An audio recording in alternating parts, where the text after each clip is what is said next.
Welcome to the Network of Awareness, where we pursue knowledge to expose toxic conditioning, propaganda, and global lies, inspiring critical thinking for a meaningful reality rooted in universal truths and empowering awareness. I'm your host, or the informationalist, your brother from the same creator. And in this installment of the Truth Seeker series, I am going to do an episode and I'm going to bring on a guest. It's called From Darkness to Light, the Intellectual Quest for Indigenous Truths. And my guest is The Earth Speaks, who is a TikTok content creator. And in my perspective, I also know that he is a light warrior. And in this journey into the light, unveiling the hidden histories with The Earth Speaks, this is going to be a riveting episode on the Network of Awareness because I've had the privilege of diving deep into the realms of the hidden histories, ancient cultures, and the profound wisdom of indigenous civilizations with none other than the Earth Speaks. And in this episode, what we're going to do is we're going to get to know him because he's known for his pioneering work in educating people about the indigenous cultures of the Americas. The Earth Speak has become a beacon of knowledge and insight in a world that often overlooks profound truths. And what we're going to uncover are key things, one of them being unraveling the threads of history and the true story of the Americas.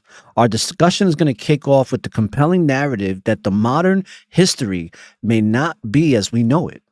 The Earth Speaks passionately shares about the obscured legacy of the Vikings, often depicted in the erroneous European characteristics, while in reality, they were the melanated Moors, the true maritime masters and builders of free energy structures.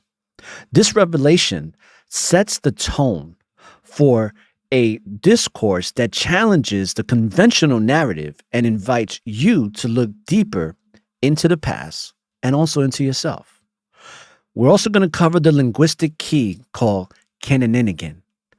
It's a fascinating word, and it's a fascinating aspect of our conversation was the introduction of the word Kananinigan, a term specifically formulated to identify reptilian beings among us, owing to its unique vibration that only human vocal cords can articulate.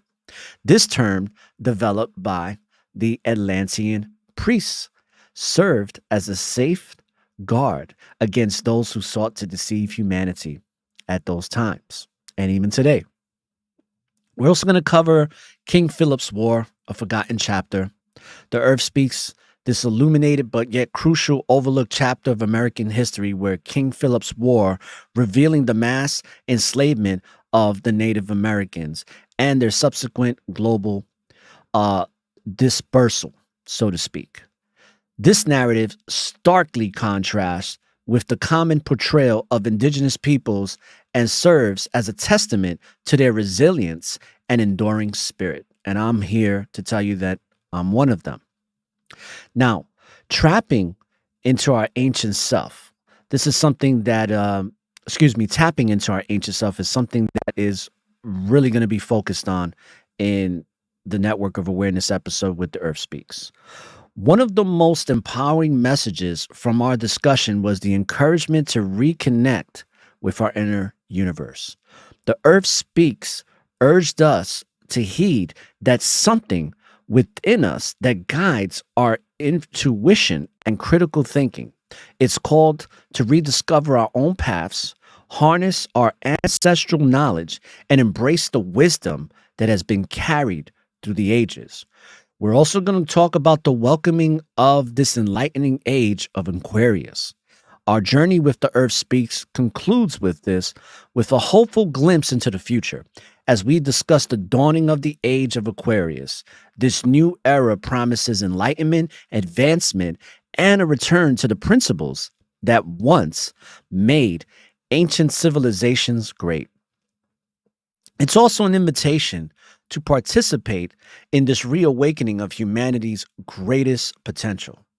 So, in conclusion, I want to welcome you all to the Network of Awareness and our conversation with the Earth Speaks was nothing short of a portal into a realm where history, spirituality, and human potential was converging all at once. His insights challenge us to question the narratives we've been fed, delve into our rich heritage, and embrace the wisdom of our ancestors. As we stand on the brink of a new beginning, let us carry forward the light of awareness and forge a path that honors the truth of our shared human legacy. Now, remember, people, the journey of enlightenment begins within you. The light you seek at the end of the tunnel has always been within you. So illuminate your path and let's journey into the light and light up the darkness, people. Let's go. Welcome to the Network of Awareness, the podcast that delves deep into the wonders of the human experience. We're your guides on this intellectual journey, where curiosity knows no bounds. Join us as we unravel the complexities of human relationships, dissect the intricacies of society and culture, and explore the mysteries of spirituality, social sciences, and philosophy. But that's not all. We're not afraid to shine a light on so-called conspiracies that are more than just theories. Through the power of authentic conversations, we're on a quest for knowledge, seeking to understand the world around us and the essence of the human spirit. So whether you're in search of wisdom, craving insightful perspectives, or just eager for a fresh take on life's most intriguing subjects, our network has something for everyone. Get ready to be inspired, enlightened, and empowered as we share messages of truth. One podcast episode at a time. Stay tuned for thought-provoking discussions that challenge the status quo and encourage personal growth and understanding. Prepare yourself for a journey that transcends the ordinary, where each episode promises to be a beacon of insight and revelation. This is the Network of Awareness, where the pursuit of knowledge meets the power of authentic conversation. Welcome aboard, and let's embark on this intellectual adventure together. Let's go, people. Is a network full of awareness and gifts like ORRA. The content of this podcast is for informational purposes only and should not be considered legal, financial, or other professional advice. The views expressed in this podcast are those of the speakers and do not necessarily reflect the views, opinions, or positions of the Network of Awareness's producers, subsidiaries, entities, or any other associated parties. All right, peace and greetings, people. Divine honors to the ancestors. I'm bringing on a brother that I had the privilege of meeting on TikTok, who has a very thriving platform on TikTok, educating and bringing knowledge to people that pretty much a lot of people are not doing in regards to the subject matter that he discusses when it comes to the indigenous cultures and civilizations that were here in America for hundreds of thousands, if not millions of years. And he has a lot of information to back it up, along with his own genetic lineage and coding to this information on why he can bring it out and him really fulfilling his purpose. Now, I already gave you an introduction, so there's no more introduction needed. So let's bring on the brother. Welcome to the podcast, to the Network of Awareness, The Earth Speaks. Peace. Thank you, man. Thank you for having me. I appreciate you having me up here. Before I get started, I want to pay divine honors to the universe, divine honors to the sun, divine honors to our ancestors, divine honors to our beautiful planet and our ancestral lands, which is the Western Hemisphere. We're going to delve into that today. Absolutely. And this is one of the reasons why I brought you on, because there's a lot of propaganda literature that we've been fed for a long period of time in regards to the history, or I like to call it the story of the Americas. And there's a lot of historians and archaeologists that make us or try to convince us that we were brought here and civilizations were brought here at one time through a ship and through slavery and all this other stuff, which is so far from the truth, because there's been a lot of indigenous tribes here for a long time that have really educated the rest of the world in how things are done and how things are cultivated, especially when it comes to agriculture, which we're going to get into. But let's start from the beginning, because I always like to start from the nucleus of things. So Let the people know where you grew up and how you started to evolve into this purpose that the ancestors bestowed upon you. I come from my story kind of starts. I didn't really know that I was going to know profound things later on in my life and things like that. I knew there was something different, but I didn't know exactly what. My upbringing was crazy because I grew up in New London, Connecticut. It's a crazy area growing up in that time, in the 80s and all of that. A lot of things going on, and not just those neighborhoods, but many neighborhoods around the Americas.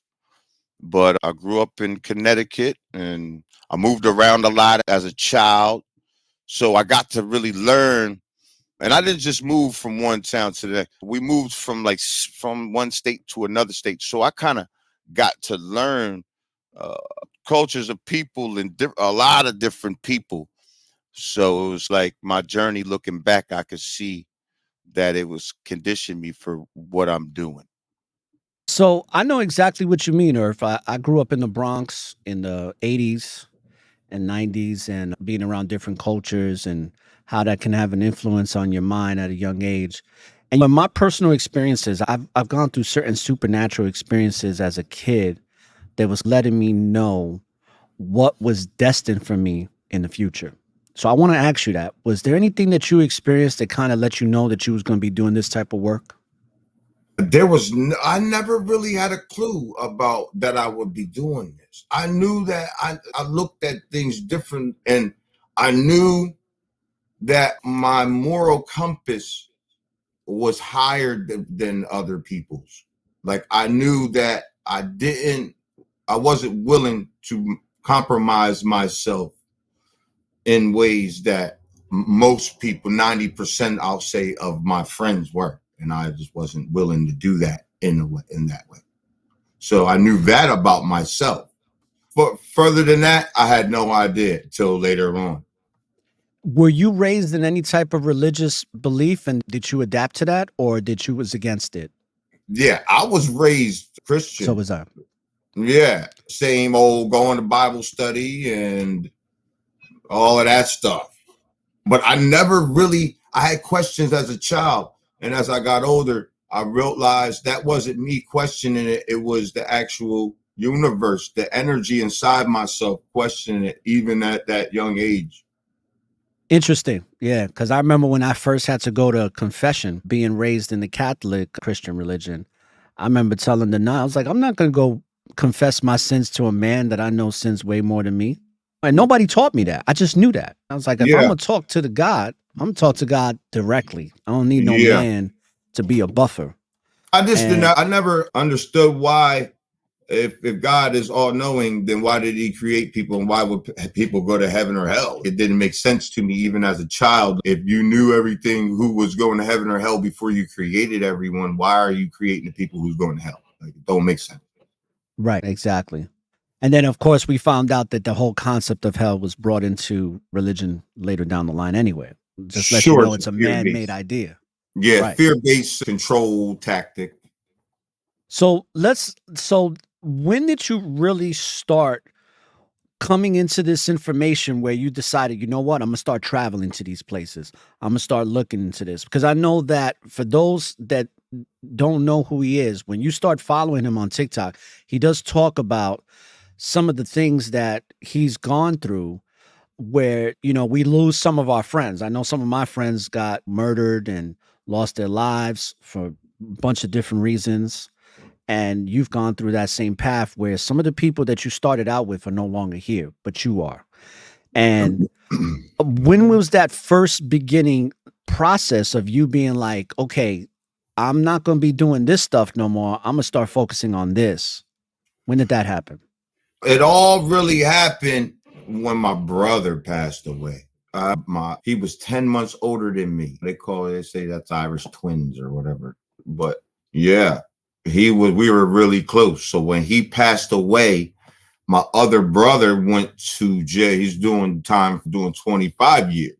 So things is dropping around me and I have no understanding. And obviously when things like that happen in your life, you obviously gonna look towards your faith for answers, right? When I did that, I found no answers there. I wanted to understand what just happened to my brother because I'm just going through life, and now my brother, I'm closing the casket on my brother's face now. You see what I'm saying? So that devastated me. And this story is not unique to me, and I realized that, and I ended up realizing that during this walk, like, we all have similar stories and traumas that we got to deal with. But I learned that when you look back on it and you stay in that place, it becomes a dark cloud over you. I'm sure your loved one, whose energy is still here, by the way, wouldn't want that their passing to be that. So you got to learn how to, like I had to learn how to absorb my brother's energy. And that's what I have done. I just absorbed his energy. See, some people just don't take the walk and don't end up absorbing the energy and becoming strong from it. You can absolutely do that once you properly grieve it and get an understanding and take the walk. Take the walk. People want to be already ahead of everybody before everybody instead of taking the walk and enjoying the walk. And that's just what I've done. I had to put the grief aside and deal with it and then maneuver. But it started with my brother, basically. Yeah, it's interesting how trauma serves its purpose because I talk a lot about on this platform how everything happens for a reason and that reason's there to serve you, every single thing. And a lot of times when we lose our loved ones, that's happening for a reason to serve us. And we have to, like you said, deal with the grief, heal from it, forgive ourselves of the pain so we don't have to hold on to it no more, and then just emanate that spiritual energy in a positive way so that it can help others. So, when you started this path that you took on, let's go into some of the first early knowledge that you came into that you was like, okay, I'm gonna start sharing this. And some of these things that you started doing when you started taking your trips and really going to the places where the ancestors have built civilizations. That came way later. Okay. Because I didn't intend to become this. I didn't intend to do that. I just wanted to understand what actually death is and what happens really. I didn't subscribe to heaven because all of the things about you going there and getting the streets of gold, and I'm like, what's at the end of the street? A bodega? So I just wasn't subscribing to these things, and I'm like, he ain't there. He's not. That's not where he's at. So what I started doing, really, I started looking into I was reading. I just read a lot. I read business books and things like that, and I was looking into the religions. And even with the business books and the religions, what I found out specifically with the religions is all the religions, all the different books, the Tanakh, the Torah, the Dead Sea Scrolls, the Bible, all of these different books that they say are ancient, and then they say, oh, they found a Dead Sea Scroll and it's more ancient, and all of these different things. And instead of getting caught up in that hype, I just looked at these different things. And what I found out, which was stood out in my mind, was that they're all written on a certain paper called parchment paper, like animal skin. So I know that ain't our people. That ain't our people. I knew inside myself that wasn't our people. We're not going to have to knock off an animal to make writing. It didn't sit well with me. Plus, parchment paper only goes back to 200 BC. So the next thought in my mind is, what predates parchment paper, which was papyrus paper? Where does papyrus paper come from? The papyrus leaf. Where's the papyrus leaf come from? The Nile River. So now I'm at the Nile River with this, and I'm seeing these papyrus paintings now. You see, I'm looking into these papyrus paintings and I'm seeing these stories are the same as these Bible stories, but they're older. Because here we have papyrus. Then, as I'm going through the papyrus, I start realizing that these papyrus paintings, the same things that's on these paintings are on the wall in Africa. Now, I'm not in the Americas. We're not in the Americas yet in my mind. I'm going to Africa. I have a ticket to Africa. I'm ready, all of it. So I don't know that any of this comes from the Americas. I'm thinking that's the motherland, Africa, at this point. And this right here, all of these things that I'm seeing is pointing towards that too. So now I'm looking at the papyrus paintings and I see that they match the walls. So now I don't need papyrus paintings anymore. I don't need parchment paper either. I want to go directly into the walls and see what the walls have. So I started looking at the things in the walls and searching out different scholars that may know some of the things that are on the walls. I really didn't hear a lot of profound things. There was one brother, he did a couple papyrus things and broke down some papyrus stuff. But what I noticed that they was stuck on that. They were stuck on, and the things, they weren't saying the things that I noticed, like from the walls. So I'm like, what's going on? Like, am I crazy? Am I like looking at this stuff wrong or something? Because what I started noticing on the walls is not only that are these depictions the same as the papyrus paper, but they are the same as animals that are in the Americas. They are, and these animals that they are depicting are indigenous to the Americas. Like the Anubis. The Anubis is the Xolo Esquinli, a Mexican hairless dog, indigenous to the Americas. So I know they don't have a Xolo in Africa. I know that. And that's the Anubis. So then I look at the ibis, scarlet ibis. The ibises are indigenous to the Americas. Same thing with the ram that symbolize Ra in Egyptian knowledge. Bighorn ram is indigenous to North America. So these things really stood out to me in a glaring way. So when I seen this, I took it how I was supposed to take it. I was supposed to read this and I'm supposed to listen to what our ancestors are saying. And they're telling me, like, hold on.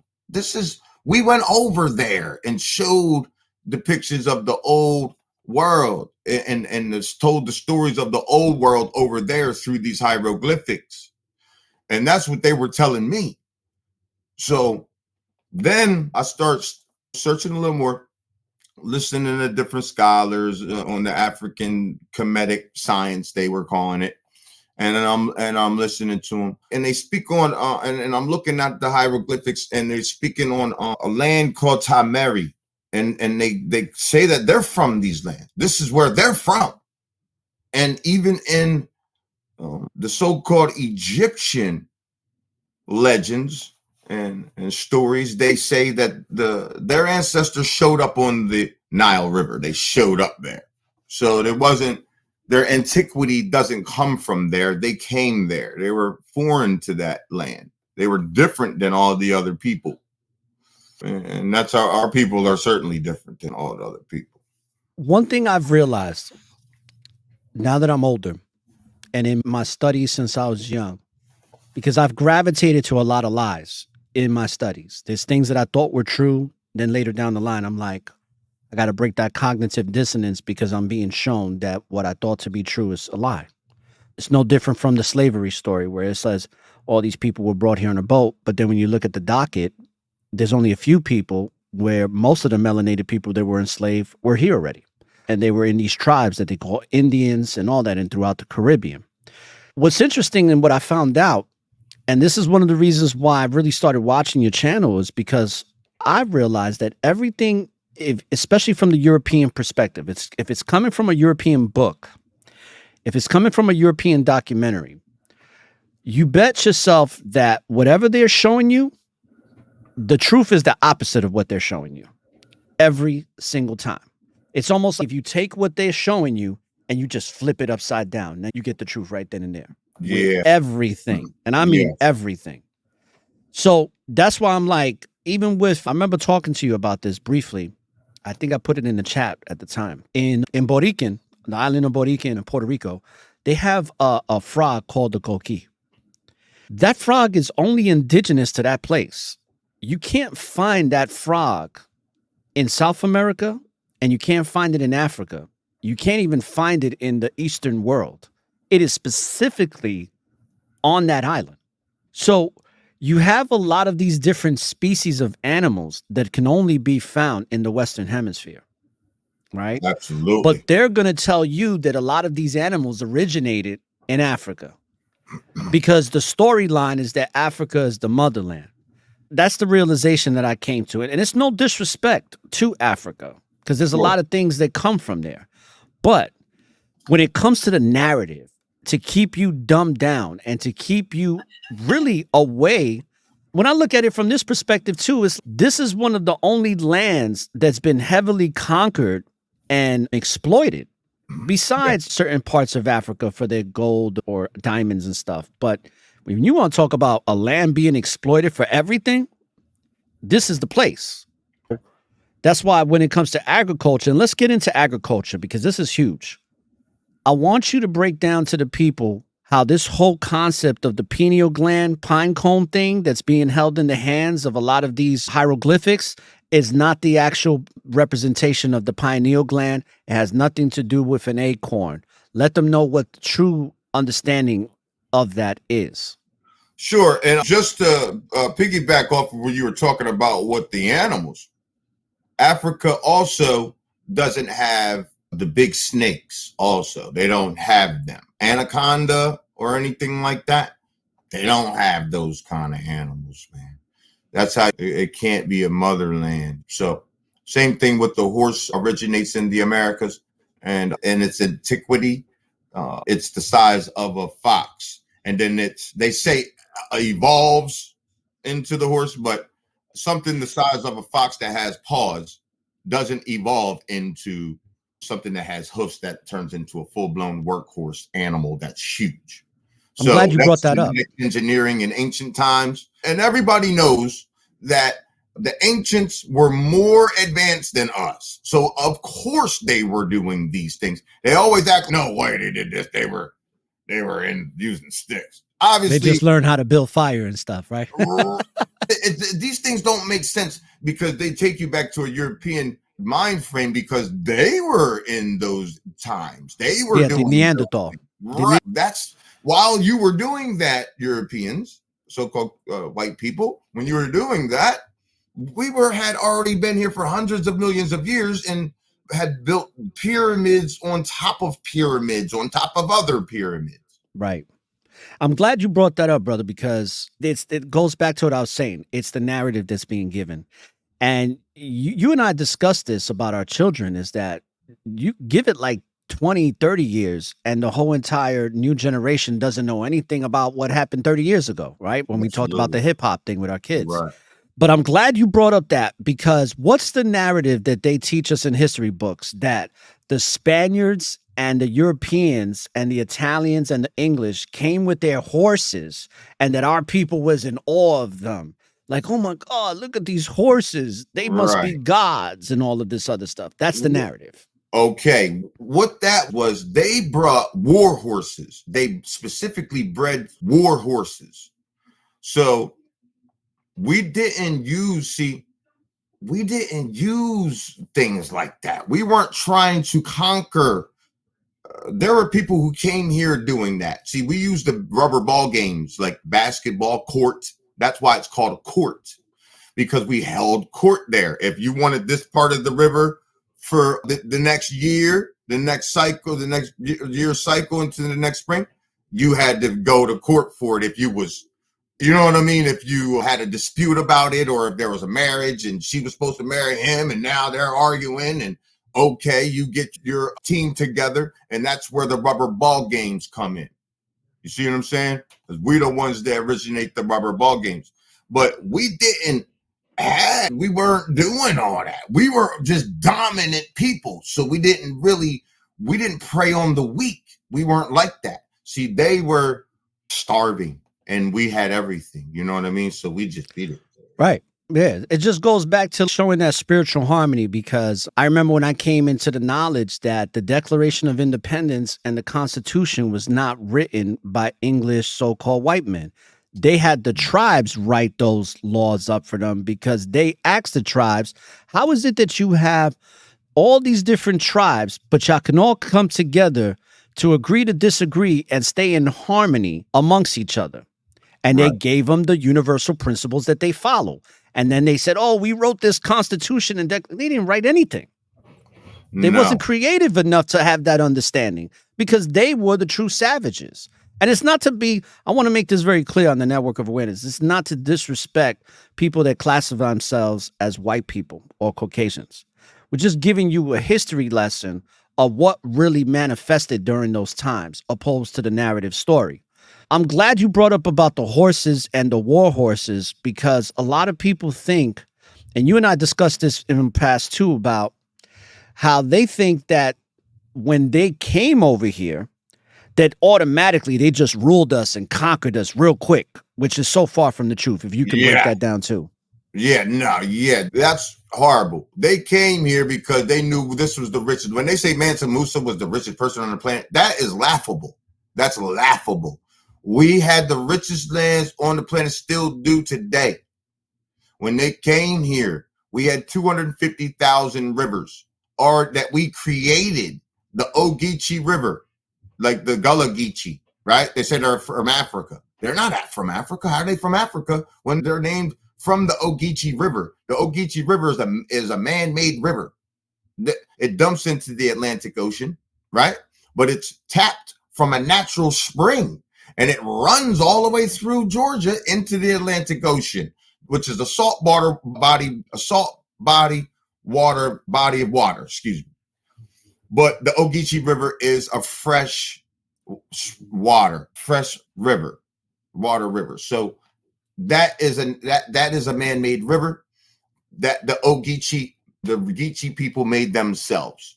So when they came here, not just the rivers, but when they came here, if you look up a man named Francisco Hernandez de Cordoba, Francisco Hernandez de Cordoba is the first European credited was setting foot on the mainland of the Americas. He even said it to the Alamino pilot. The Alaminos come from the Philippines, and they brought them with them, and they had them set up, and they had ties to some of the people that lived on the outskirts of our tribes. But see, because people think that when they came here, we were running out the woods like, oh, and doing that. And that's a lie. We had the most civilized, advanced civilization on the planet. We had beautiful stone buildings with marble stone. We have the biggest marble quarry in the world also.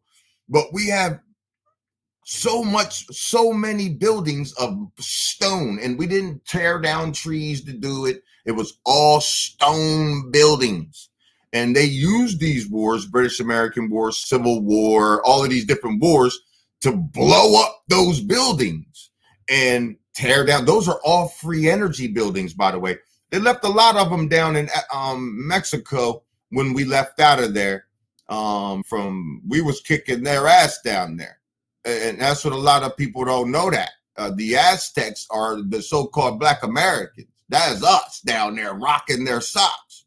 You go look at the Aztec Codes, and you're going to see who the people are. They're grabbing short people and ready to scalp them. You see them, they're grabbing them by the hair, they show what the people look like. So it's very telling, these books that they have honored themselves with, but they tell on themselves with their braggadocious. They want to be a conqueror. But even he says, Francisco Hernandez de Cordoba tells that pilot of that boat, he says, find me an island that has sumptuous buildings in it. And he says, I know where it is. He knows where. He had it written down in a book. And then he told Francisco Hernandez de Cordoba, look, I found that island, and it's very thickly settled with a whole bunch of sumptuous buildings in it. And that island became what we know today as Nicaragua. He ended up founding Nicaragua. Francisco Hernandez de Cordoba. You can go look that up and you can see those buildings that you see in Nicaragua. You'll see they was already there.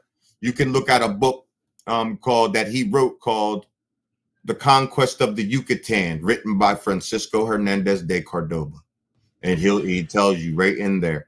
So I have interesting. a couple excerpts from it, but we can get into that later. But it's going to say exactly what I just said. And it's interesting because, right, one of the narratives of toxic social conditioning here is that the Americas was named after a European conqueror or settler by the name of Amerigo. What is his name? Amaro Vespucci. Yeah. That's a lie. Yeah. Right? Because that's what we do here, by the way, the Network of Awareness. We expose toxic conditioning, propaganda, and global lies. And one of the big global lies is the narrative that the Europeans somehow built civilization because the people that they conquered were savages and they had to teach them how to become civilized, which is so far from the truth. It goes back to like how when I was educated, when I was young, I was specifically told by my godfather, who's a medicine man, we don't celebrate Christopher Columbus Day. We don't do that.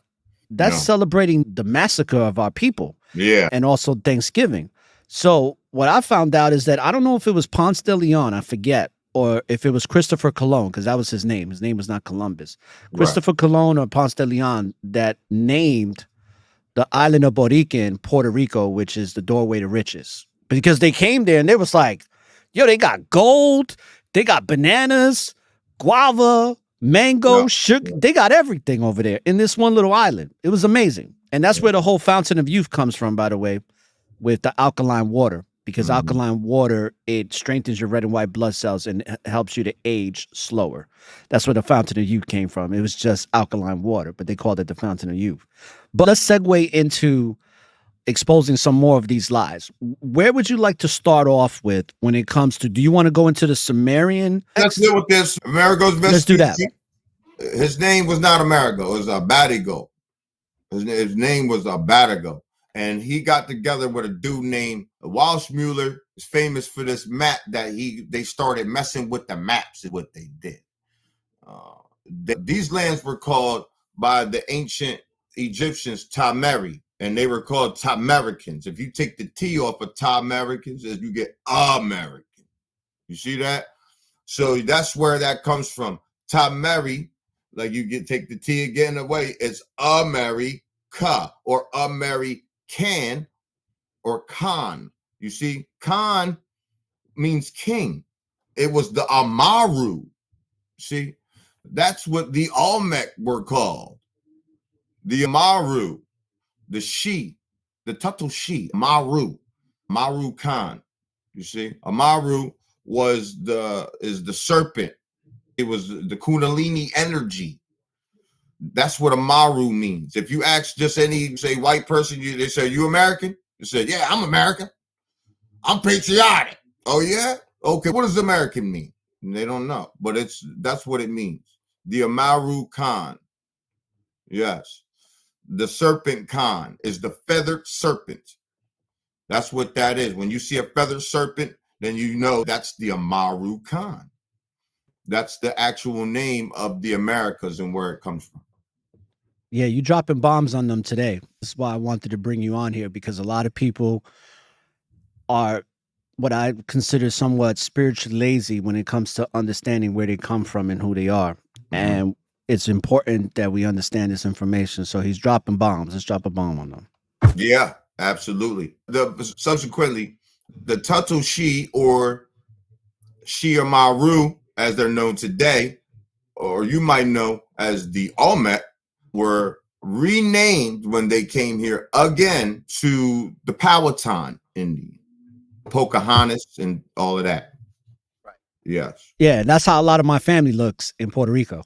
Just like Chief that. Powhatan, his daughter was Pocahontas.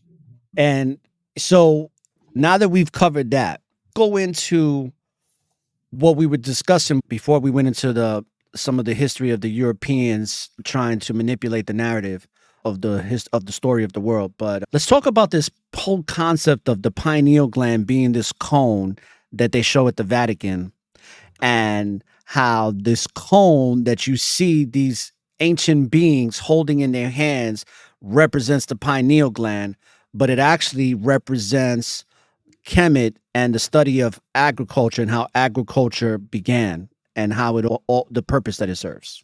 Right.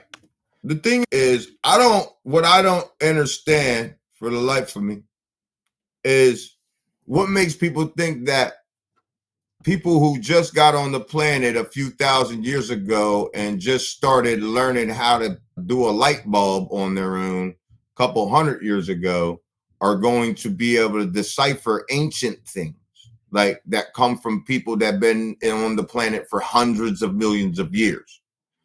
It shows they ain't ever going to be able to decipher these things properly. But I've taken it upon myself to go to these places and take a look at our ancient artifacts with a new lens and perspective, because obviously there's more to the story than what they left here. So let's get into some of the artwork and some of the things that you bring onto your channel for people to see. And like I mentioned before in the introduction, people, this is The Earth Speaks. He has a very thriving TikTok channel where he brings a lot of this information. He's also in the process of writing a book that's going to educate people on this, that we're definitely going to have him come back and promote. But which first artwork or picture or photograph do you want to share to start letting the people know where this science and knowledge truly comes from? Do you want to go into how Kemet is developed? How the Sure. We'll go into what modern day archaeologists and historians have said is the first civilization in Africa. Let's just start there. Okay, let's do that. So let's share this and let's put it into theater mode here for the people, and then you can enlarge it, and I'll mute myself here. Okay. This picture is me at the Sumerian hieroglyphics. And modern day archaeologists and historians have said that what this Sumerian is holding is a pine cone, and in his other hand is a bucket, and that he is sprinkling some sort of fairy dust, for lack of a better word, on a plant. And that was it. That's all they wanted to say. They call these people Enlil and Enki and Marduk and all of these fun little names that people can like. And I'm sure they put through an algorithm to see if which one would be better. And came up with these stories. But this right here, like I said, you can see me here showing you that I've been there, and I'm going to go through the decipherment of this real fast, because I will show you. See, I've touched these things, and I'm going to show you really quickly. That doesn't have anything to do with your pineal gland or a pine cone. Let's go ahead and delve into it really quickly. Yep, I see it clearly. Now, let me ask you this, because there's a lot of people, and I've seen them come onto your platform and try to challenge you on this and tell you that you're wrong, you're a hater, all these other derogatory comments that have been made towards you, which is that comes with the territory, right? You just have to expect that. If you don't have any haters, you ain't doing nothing. But who is this? The person that's holding this, is there a particular name for this person? From my studies, I think this is Laiba. Okay. Laiba is the father of Sargon.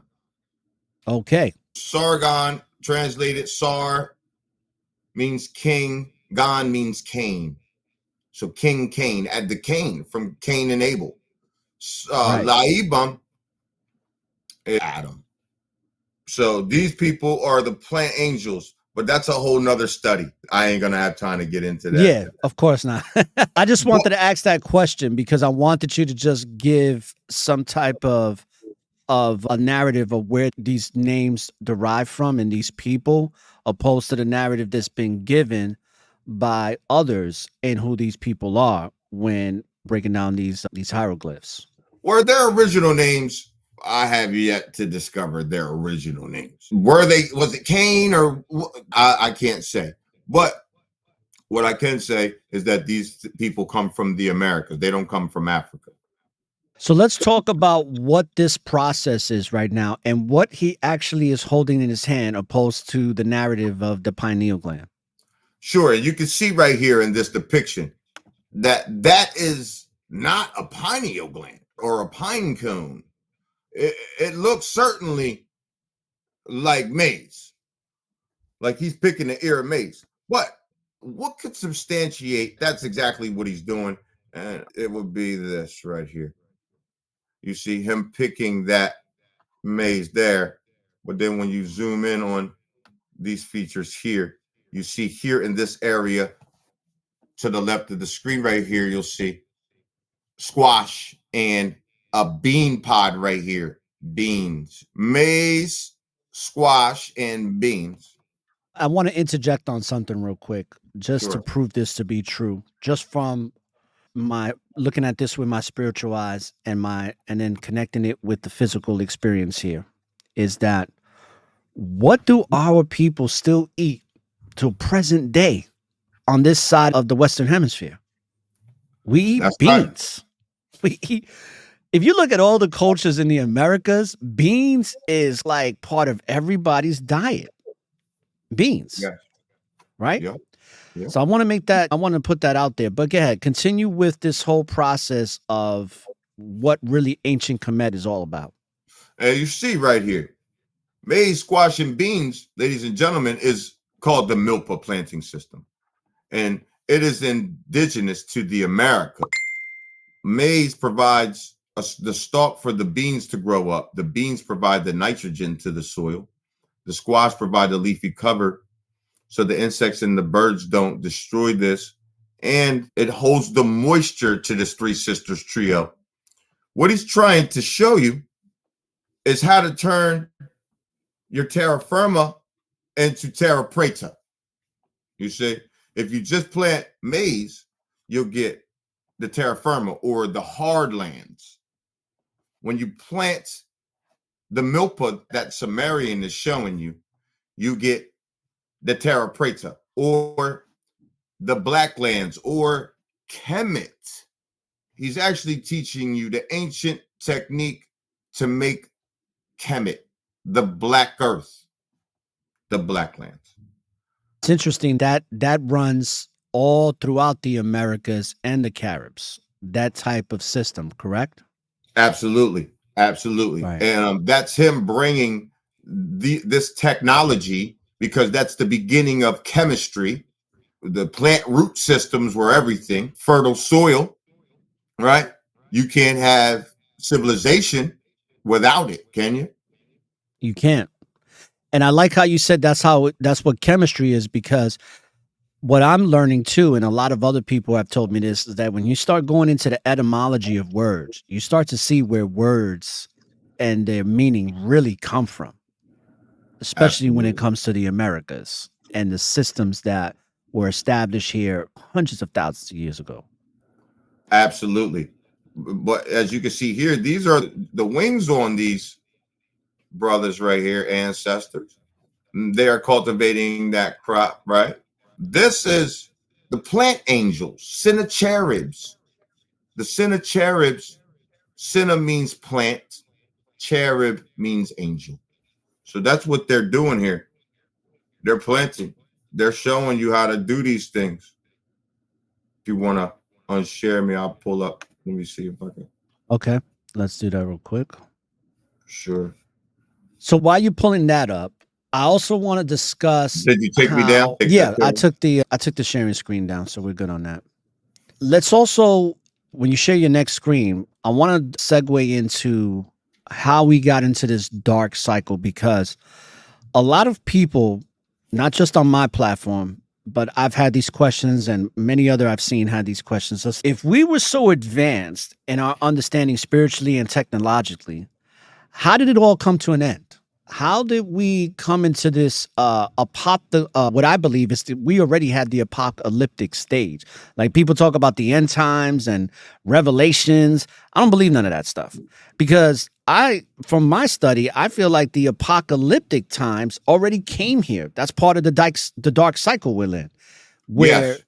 there's a lot of pain, suffering, and straight destruction of Right. all of these ancient lands that are not in existence no more, as far as the civilization itself and what it represented. So we got something else, and Right. it's so far deeper than just the white man coming here. It's a dark cycle. So can we segue into that after you share the next clip or the next artwork? No, we can segue into that right now because I was done with that presentation part of it. Okay, Yeah. so let's get into that because that's very important for people to understand.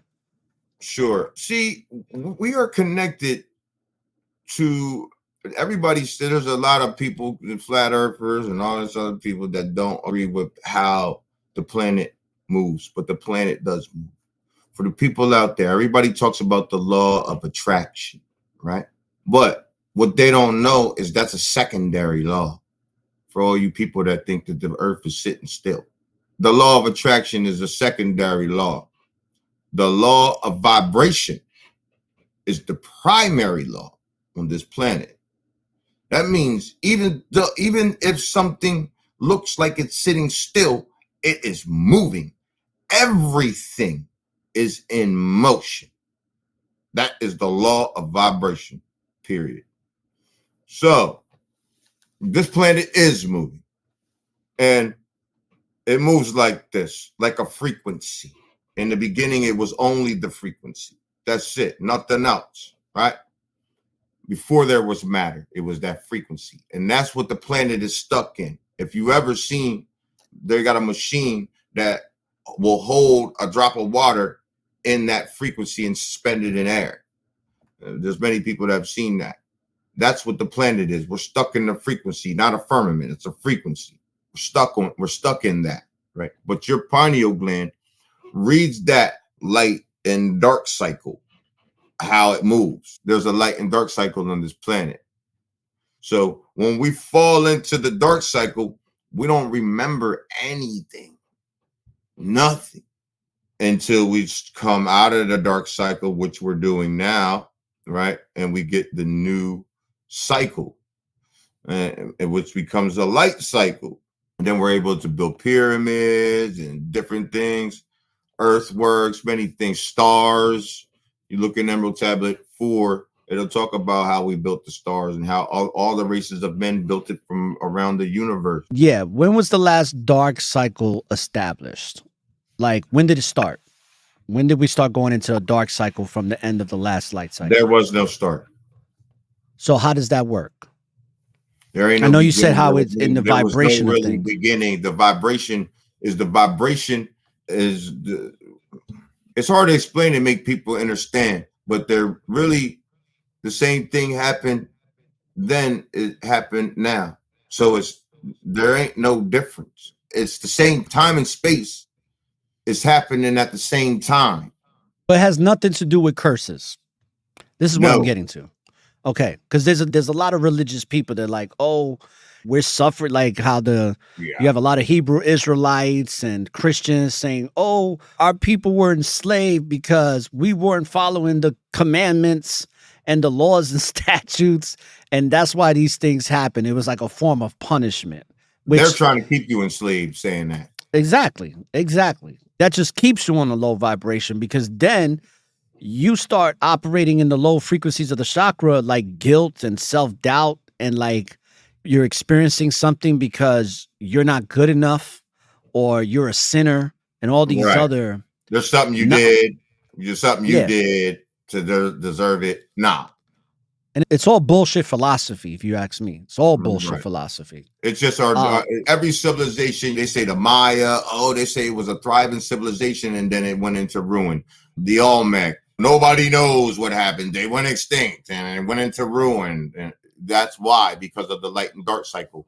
But 80% of Europeans, right, Caucasian people on the planet have a calcified pineal gland. So they are not attached to that light and dark cycle. So they don't go nowhere when that's happening. They sitting right there. So when we drop into our down cycle, they start slaving over us, even with their caveman tactics. And that caveman tactic, man, we still see it present day. We still see that way of thinking in everyday life. It's that impulse, savage-like thinking where everything is dumbed down to a very basic level of consciousness. To where it's almost like enough consciousness just to exist. They want you to think down to where they can think. And if you try to get out of, if you start thinking higher than that, they say you're getting out of control or you're crazy. Yeah. Yeah. They try to keep everybody down there where they're thinking. So then you can't ascend. And now a lot of people, they had a couple gatekeepers there. And now there's so many people at the gate, people just running through. They can't stop everybody now. Exactly. Because you can't stop the light cycle from bringing the light out of the darkness. Right. Yeah. There's so many people knocking on the damn door like, man, we don't want to think like you anymore. We don't want you thinking for us. We don't want you giving us the news. We don't want you deciphering nothing for us. So let's talk more about this. I know you've been educating people on now that we're going in the light cycle and how we've come out of this age of Pisces, which a lot of people brought out this information about how the end of the ages or the eons always happen within a 26,000 year cycle. And then you have these other periods, I forgot their names, that happen at every 13 years, which this so-called solar eclipse is happening, and it's happened 13,000 years ago. But let's talk about how this age of Pisces, which I'm glad we're out of this, brother. I'm understanding why I came here in the first place. Yeah. As a star child. Yeah. I was told you came here to be a messenger for the creator. That's what I'm doing with you right now. I'm being a messenger for the creator because you're my brother from the same creator, if that makes sense. So I'm bringing the message through you on my platform and vice versa. Okay, with that being said, let's talk about this end of Pisces age and now going into Aquarius and what the Pisces represented and then now what Aquarius is going to represent in consciousness. They say right now with the eclipse, right? The so-called eclipse. That's not the moon eclipse in the sun. I'll tell you that right now, because it's not going to be in Aries. It has to be in Aries for that event to take place. You see? So if it's not anywhere near Aries right now, it's on the outer edge of Pisces, on this side of Pisces, right? So it's on this side of Pisces. Aries is on the other side of Pisces, but it's over here. It's supposed to be all the way firmly set into Aries right now. You see what I'm saying? So how could that event take place?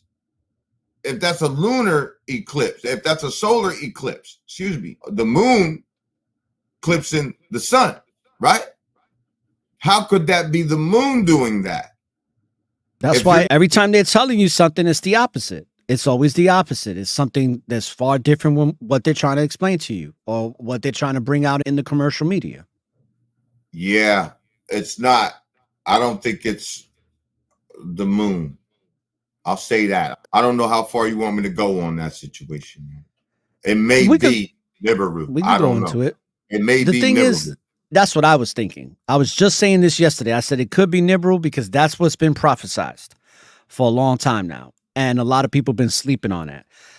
But I do know that whenever they're talking about, oh, we got to bring the National Guard, we got to bring EMTs and first responders and pack up on your groceries and get your toilet paper. We already done seen what that hysteria does back in 2020 with the scandemic, right?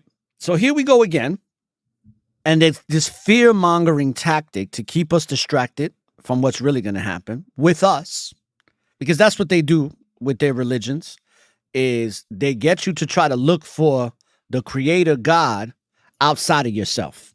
Sure. When we all know that the universe is already within us. Everything we need to know, we already got. That's right. Just like the Creator gave us everything we ever need on this planet.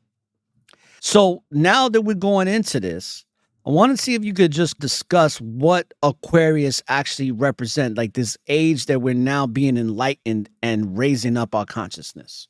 Well, you're talking about like a beautiful heaven. You're talking about heaven right here on the planet for 14, 16,000 years at least. Nice. I'm looking forward to experiencing some of that. Yeah, because we have free energy. We didn't need our society, and the people who led our societies trickled down technologies into our world that were literally, we could do these things now. Some of our people have the knowledge to do some of these water cars that run off just water, hydrogen, all of this kind of stuff, turning water from not just cars that are ran off of water, but ran off of the water that comes out of the air. You see? A lot of those people disappeared. Yeah, there's more water right in the air. You would never run out of water ever on the planet. You can just get water right out the air. You don't even need to use surface drinking water. That's the guy. There was a guy who created an engine like that, a hydrogen propulsion system for cars to not have to use gas. And not only did it run off of water, but then when the water evaporates, it's actually good for the ecosystem. And of course, he disappeared. You never saw him again. And that patent is dug deep somewhere in some government lab somewhere. But well, yeah, go ahead, continue, brother. The guy who did the hydrogen engine, they did a whole psyop on him. Yeah, they sabotaged his equipment too. You talking about the brother that was from the military and starting to help the people in Detroit get clean water? No, I'm talking about the guy in Buffalo, the Buffalo mass shooting. Oh, yes. Okay. The guy who engaged that shooter, the security guard. Yes, I remember reading about that. He was the target all along. Interesting. He was the target all along. They sent that boy in there to knock him off because he patented that guard. That security guard was the person who patented the water engine. Okay. See, there's so much happening. Just knock as many of them off as you can. And have you heard anything else about that boy? No. Nothing. Yeah, it's interesting how sophisticated they are with their propaganda and with their assassinations and stuff like that. Like everything is very strategic. All they have to say is, they put them in jail and then say, we're moving them to a different facility, and then put them in the transfer thing, and then you never see him again. And then, of course, the narrative is always going to be like, he was a racist and he was out there to kill black people. And then if people jump on it, put him in jail. Another racist. He's probably a skinhead or a Klan member. And then boom, they just go right into that program way of thinking instead of questioning things, because there's always more than meets the eye, especially when it's dealing with the psyops. It goes a lot deeper. But a lot of people have that cognitive dissonance that kicks in, and they just be like, nah, that's not. I'm going to go with the narrative. Because the narrative is easy. Knocked off more people, so it looked like it was some mass shooting, but they knocked that man off over that. They're always going to give you some other type of reason for why something happened, but the real reason gets hidden. But it's there in plain sight at the same time. They always got some stupid reason. Exactly. It's just some dumb reason, really. It's always a dumb, stupid reason. Stupid ass reason. I want to segue into something a little different when it comes to Americas and America as a civilization and the people. Definitely subscribe to being part of the people of the Jaguar. Is that correct? Yeah. All right. I want to get into that because you blew my mind one day when I was on one of your lives listening, and you showed your hand and you showed the X, and you show how the people of the Jaguar have the X on their face and coming up. So I looked at my hand when you said that. I said, let me see if I got this X he talking about between the two lines. And then I looked and I'm like, oh shit. I was like, yo, I got I got an X on there and it's in between. It's almost like I don't know if the proper word is like a digital marking or something, but it's like a genetic marking I have because I'm like, yo, I got that X in between the two lines he's talking about, but not Yeah, everybody has that. no. Can you talk about that? Can you talk about how you Genetic came into the marker. understanding? That's a genetic marker on you. So let's That talk comes, about the people of the Jaguar people because a lot of people are bringing out that information on social media. So can you give the research and knowledge that you came up into about that and how you connected to it? yeah, I connected. I'm just genetically connected to that stuff. You know what I mean? Mm, I have ancient bloodlines, man, and like most of us do in the Americas, we have ancient bloodlines, and once they wake up, they get to moving around, man. When it comes to the Tatoshi or the Olmec, I just connected with the culture right away because it's our culture. Once I got around the artifacts and things like that, it just was natural for me to do what they asked me to do, which was show where they come from, who they are, and what they're about, and put it to a mainstream place again. Yeah. Okay, so there's a lot of indigenous ancestors that are still alive that are representing the culture the right way. Mhm. And one of those people is my son, Empress Rarebird, that I first found out about on your platform. Right. Can you let the audience know how you got linked up with her and some of the things that you've learned from what she's teaching and the knowledge that she represents when it comes to indigenous Native American people? Empress Rarebird came to my attention through just a mutual friend of ours. Came into the live stream and thought it pertinent that we spoke, and I reached out to her and spoke to her, and I had her on the platform naturally to show that we have the land patents to these lands. We don't need reservations. We own the land.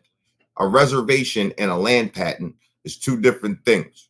You see, a reservation, the people that are on reservations, that means you are invaders. You are the invaders, that you're helping the other people that invaded. You're sitting on the reserved land, and most of the time the reservations are strategically put in places where there are very ancient things that come from our people. You see, now they try to act like that's their stuff, but that ain't yours.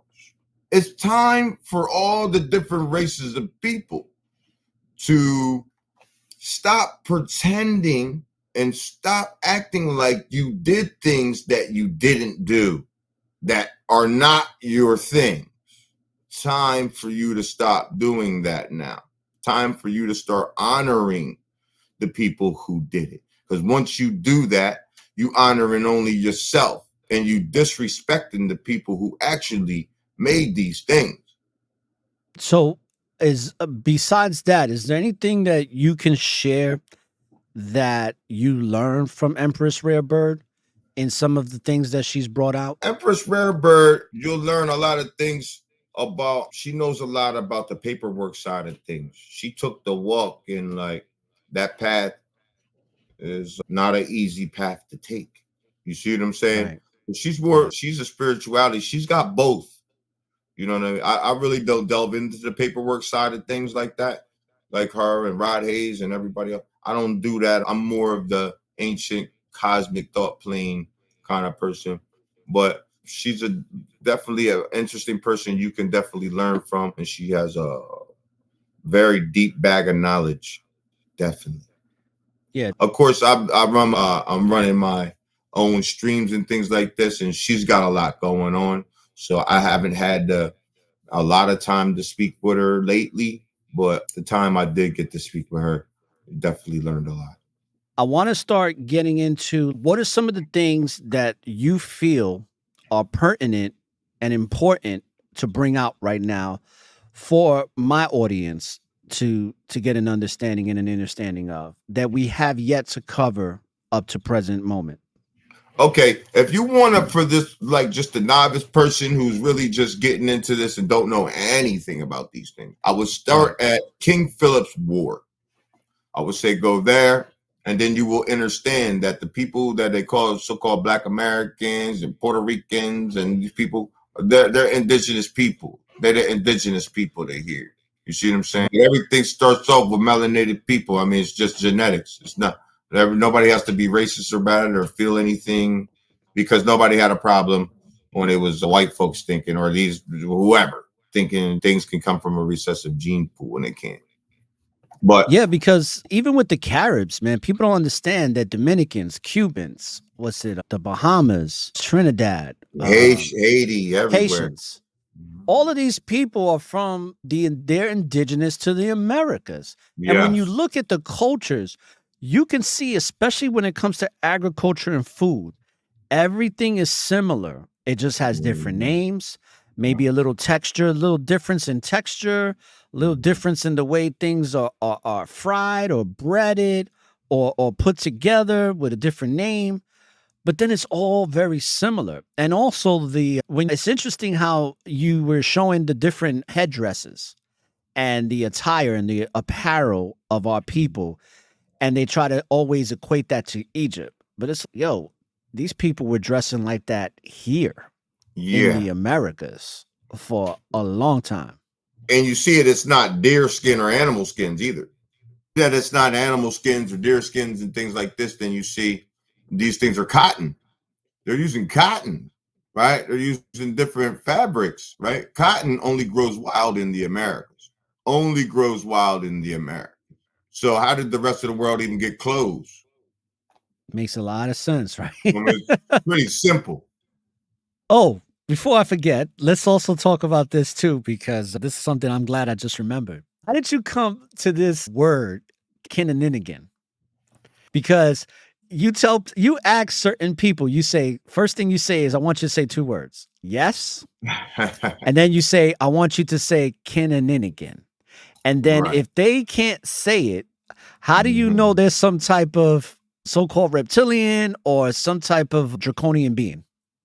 Because that word was formed specifically for the human vocal cord. Only the human vocal cord can say that word. So they made that word specifically for that. It doesn't have a meaning or anything. Like if you look up the different things, of course they have the meanings to the different parts of the words, but the actual word wasn't developed to have a meaning like most words were developed for. Yeah. Yeah. One of my favorite words is shenanigans. Yeah, but close. Kinaninigan, like Kinaninigan is it trips up their forked tongue when they try to say it, and it'll make a gargle. It'll make them gargle, or won't be able to. They'll say can or something that they can't say it. They will not be able to say it. Some of them that are the actual, not just bred, because some people have the reptilian in them and don't know. They were maybe their mother or father was a reptilian, or their mother or father was, and then it was bred down into them, obviously. Right. But the ones who are still their original form reptilian, they won't say it at all because they know what it is. They won't say anything about it. They will not say it. Absolutely not. now Because there's a video of you asking a young man. I'm going to assume that he was a Caucasian man, and he's trying to say it, but his voice got like crickly. But then some people would say when they listen to that, or if he was just playing with you and he was like, gang again, and he changed his voice up. Some people say, oh, he did that on purpose. But I'm like, if he really could just say the word like I just did, right? Like I just said the word. I don't got to prep myself. I don't change my voice fluctuation, but yet he did several times because I listened to it over and over again. I analyzed the audio.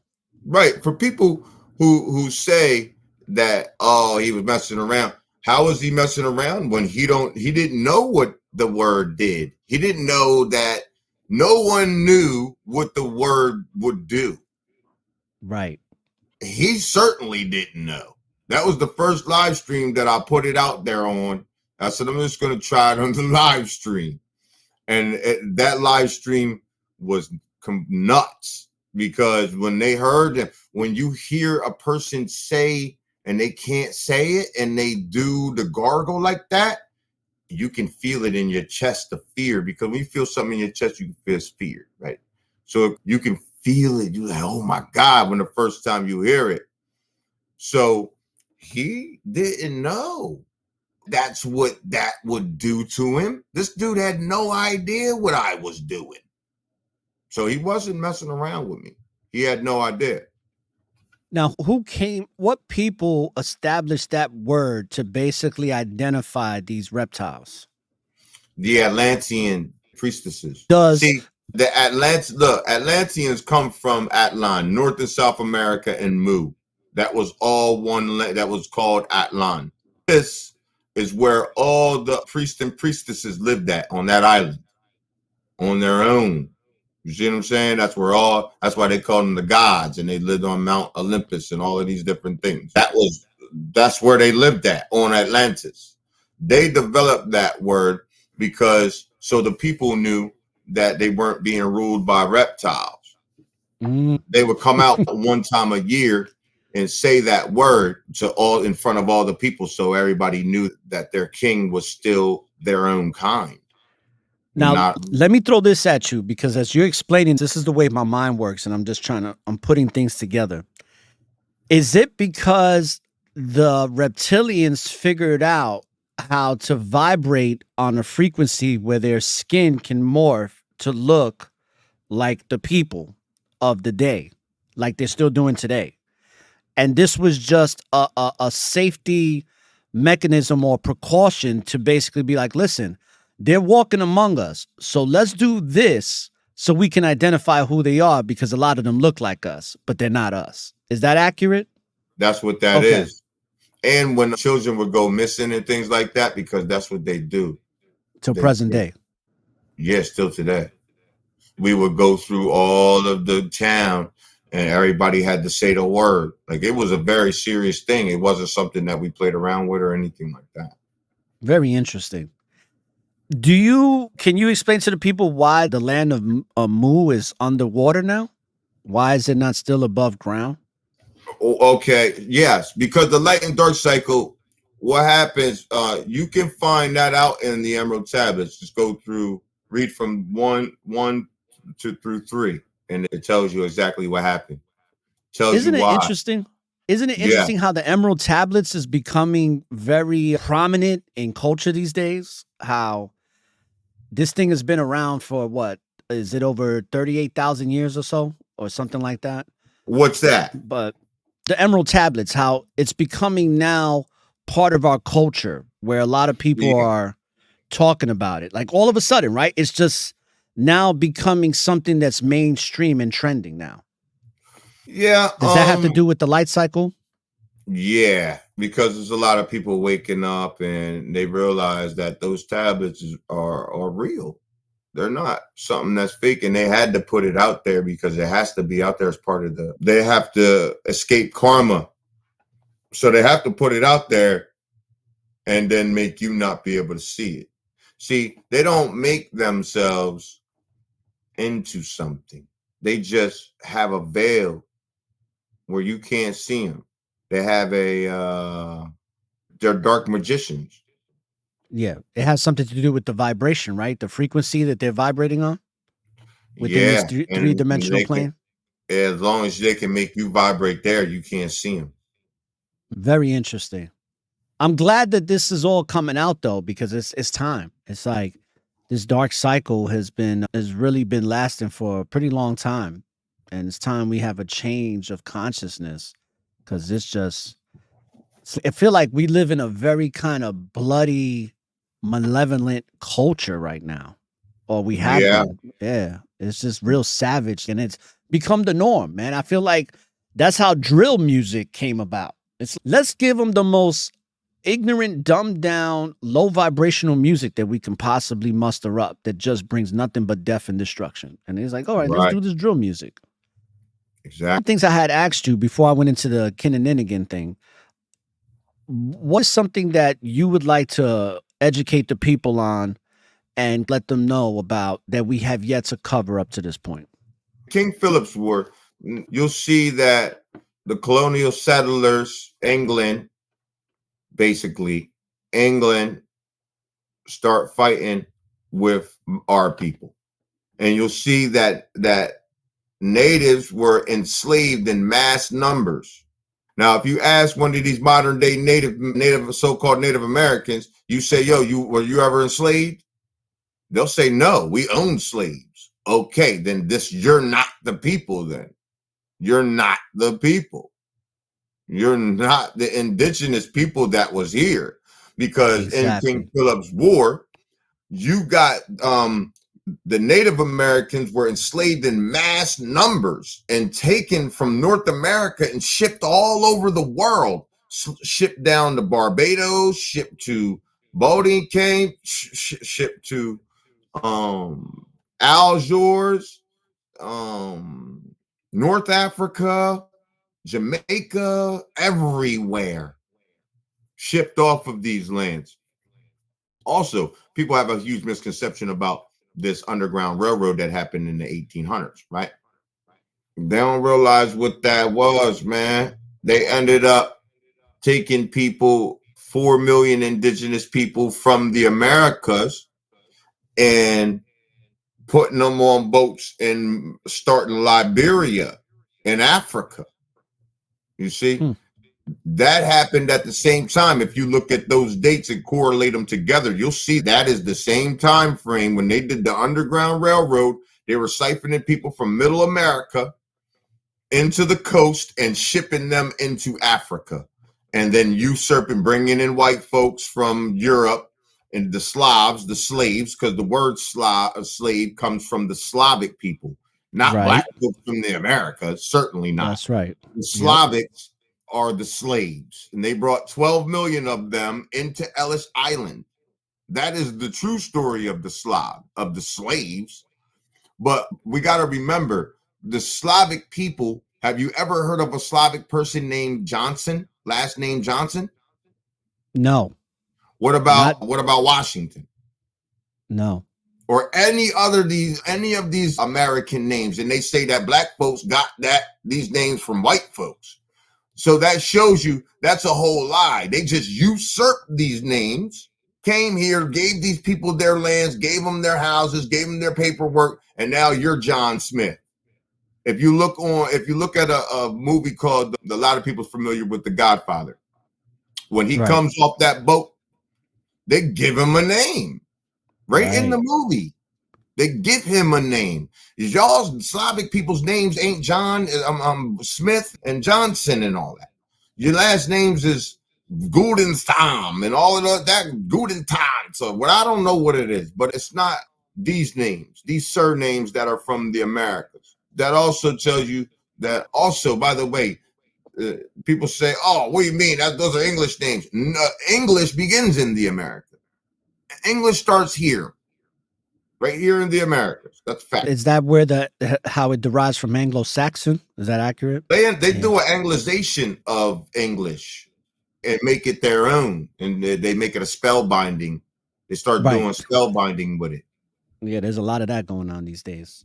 Yeah. One thing I found out about too when it comes to the Slavs is that even when slavery was now deemed illegal around the world, they were still enslaving people, but one of the reasons why they started enslaving more melanated people is because the Slavic people or these so-called white people that they were enslaving were hard to keep track of because they can integrate within European society. So if they would flee, it's hard to catch them because they can just integrate. It wasn't just that. They didn't know shit. So you was indentured servitude in people who didn't know shit. So if you brought an indentured servitude person from Europe, right, Just any old European, because they was taking them out of bars. They was taking people out of bars and prostitutes and shit, bringing them over here. If you look up a book called The White Cargo, you'll see it talks about all that stuff. But shows real-time pictures and everything of white slaves, like straight up. Caucasians and all that. Shows real-time pictures, not drawings, real-time pictures of them. So yeah, when they come here, these people are bar people and goddamn prostitutes. So when they sending them here to Virginia, they don't know shit. They don't know how to farm. They never even seen maize barely. They never seen cocoa. They never had chocolate. They never seen a tomato. Everybody says, oh, the Italians, they know about the tomato and all. Look, they never seen a tomato in Italy, in so-called Italy over there before 1492. Never. They didn't know how to farm. They're disease ridden. They had all the diseases. Bubonic plague, yellow fever. Bubonic plague killed 200 million people. Yellow fever killed 18 million people. Malaria killed half the people born to the planet. So literally, they were carrying those things, not to mention the STDs that they brought over here. That like chlamydia, you can only get that comes from lizards, and you can only get it one way. You know what I'm saying? You can only get it one way, literally. Same thing with all these sexually transmitted diseases. That's why it's a sexually transmitted disease, because you had to do something in that way to a frog or something. I don't know. But you brought that stuff here. You brought all that stuff here. We didn't have any of that. So when you get here, you have zero skills. And now you got these people in Florida acting like, oh, black people learn skills in slavery. What the hell? We taught you everything when you came here. Yeah, I'm here in Florida, by the way, so I know all about what they're trying to do with the books and the education system when it comes to slavery and black people. Yeah. So it wasn't slavery. It was POW camps. And we need to start calling it what it was. That's what it was. Slavery is when the Slavics were enslaved. That's slavery. Like, we need to start getting our history properly put in the timeline and use the proper wording for what it is. Prisoners of war, because we were fighting back. Yeah. The people who didn't submit and go, because the people who did submit got sold. The people who did submit got sold. You got sold for labor. And now they switched it, and now they're selling you in these jails now. They use the jails to do the same thing now. So say nothing's changed. They just call it something different, and everybody's going to work. It's just interesting how that narrative of being a prisoner of war and people not realizing, and we touched on this in the beginning of our conversation about how our people here in the Americas, from the Caribbeans to North and South America, we was knocking these Europeans down like bowling ball pins on the regular. And it really took a while for them to succeed. And like you had mentioned in a conversation I had with you about these diseases that they had to bring in order to take us out. And they did it in sneaky ways. And they also befriended us, right? They came with a lot of charitable goods to win us over. And then us being peaceful people, but also being warriors, we let them in. But I've heard so many stories from my elders in Puerto Rico, about how we was knocking off these conquistadors left and right. It's not the narrative that they try to give you where they just came here and just enslaved. No, and they got in that easy. They acted like they was our friends, got in, and then expanded from there, and expanded slowly. And the next thing you know, they crept into the councils, and now they running it. Wasn't no different than what they do present day. Every head-on-head collision war, they lost. Like, bad. It wasn't like it was even close. Like, they lost bad. And that's all over the continents. That's why they don't. That's why they be very careful when they do shit in the Americas. They trickle it in. They don't do, like in the other countries. They just go right at it and just look. We don't care. Bring your military around, and we tell you what to do. But not here. They don't do that shit because they know the dragon gonna wake up. Yeah, and that's another thing that I always used to tell people. Hollywood is never going to depict history in that way. Because I think that if they were to do that, our people just seeing that on the big screen So would it trigger something. It would yeah, trigger some type of consciousness and an your old awakening. memories. Yeah. That's why they don't do it. They always showing you like they'll show you some indigenous wars and yeah, we had a little success, but they're always showing you the Europeans dominating. And then that's when you get all the fools out here that call themselves white men and be like, we conquered this, we're the strong people and all of this, based on these bullshit narratives that they've been pushing since what was that Ku Klux Klan movie that the president put out? I forgot the name of it. But even since those days. And there one of them got a athletic bone in their body. When they had the Gullah Wars, when the Gullah teamed up with the Seminole, and the Seminole and the Gullah set 3,500 men to fight, and it ended up being like 30,000 people, and literally they barely sustained a death, and they damn near killed everyone. The rest of the other people they ran. 30,000 for 30 against 3,500. We were rocking them. Today, if you look around, you ain't athletic. You ain't got an athletic bone in your body. Meanwhile, all of our children are athletic. Every one of them are going out on the court playing some type of game, baseball, football, basketball. We could have 1 million leagues just from our own children. If you see one of your children come out of one of your population, we call you white chocolate because you got a little bit of, you have some pizzazz in your joint. But all of our people, all of the chocolate is doing that. You know what I'm saying? Not all the white chocolate don't do that. So this is what we trade. It is what it is. I didn't make it like that. It's just how it is. But that's why they have to hedge themselves always. And another thing, we're built-in protection for them. If something was to invade here, something like that, they know it's us that's going to wake up and nothing can stop us. If once we get going, it's everything. If it turned into something like that, they know that's a faucet they'll never turn off until they're gone, literally from the planet. So you see what I'm saying? You go ahead and wake up the dragon if you want to. That's on you. Feeling yourself? You really think you can do it? You go. You do it. That's what I say. Yeah, very interesting. And even with the Vikings, a lot of people don't realize that the Vikings were melanated people. Yeah, they're Moors. Yeah.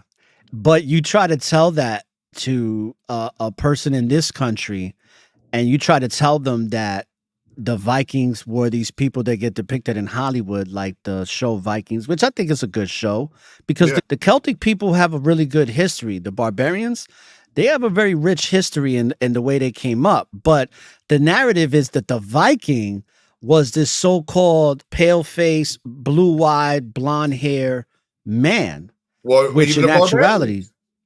Yeah, but that wasn't the Vikings. The Vikings were, like you were saying, they were the Moors. They were the melanated so-called black people that were ruling at that time. But how you could just shift the narrative and tell the story in a different way. You whitewash it, and then it just becomes the truth now.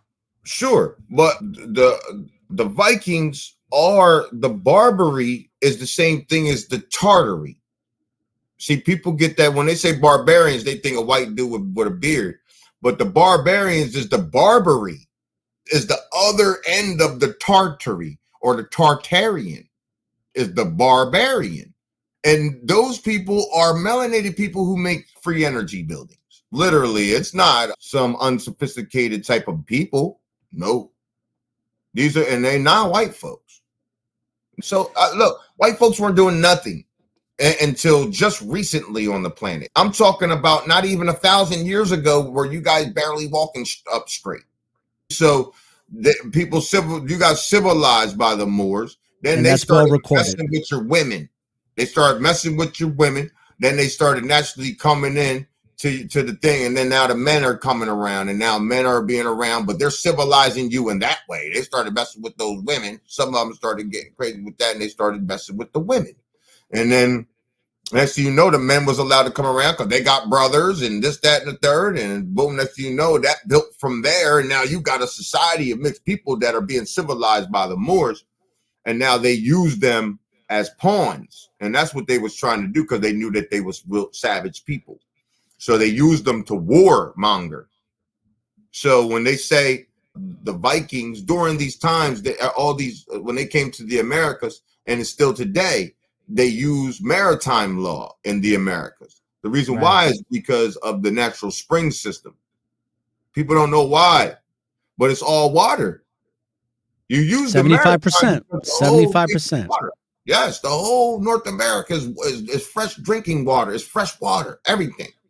And I want to let the listeners know that this is not coming from a point of hate, or we're not even trying to describe this as racist ideologies or anything like that.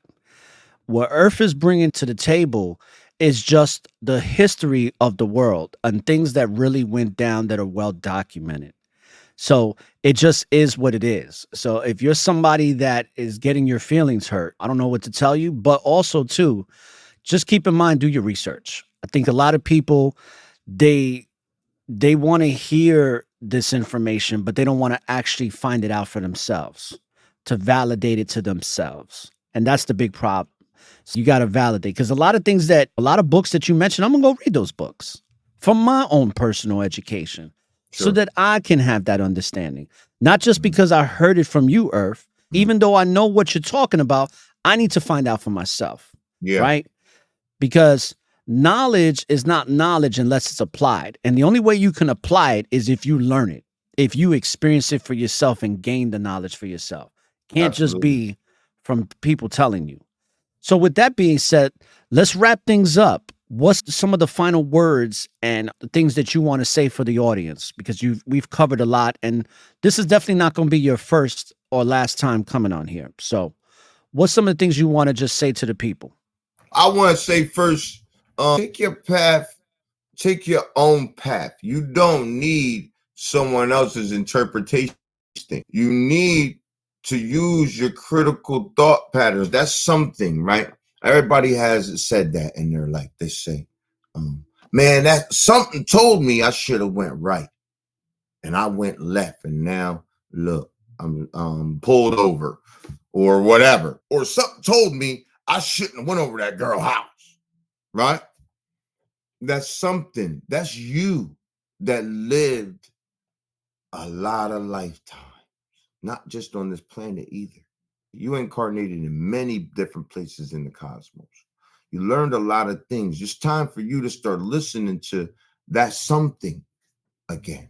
Once you start doing that, you'll see that something not only is going to be telling you unequivocally these right things, right? You'll start becoming stronger. Now you ain't just going to just listen to that something. You'll be asking that something questions and see who you are. If what I just told you is right, ask it a question. And then the first thing that comes to your mind, research it and you'll see. So if I had to say anything to someone, I would tell them to do that. Start listening to your universe again. That's something inside yourself. That's really you. With that, I want to pay divine honors to the universe, divine honors to the sun, divine honors to our ancestors, divine honors to our beautiful planet and our ancestral lands. Happy New Year to everyone. Happy New Age. And thanks again, ORRA, for having me up here, brother. Listen, it's been a divine honor to have you on my network of awareness. And I'm looking forward to more things that are coming from you.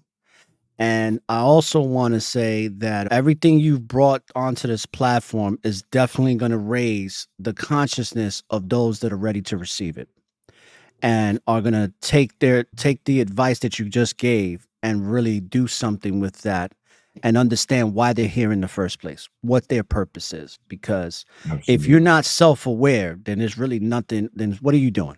If you don't know who you are, then what are you doing here? That's right.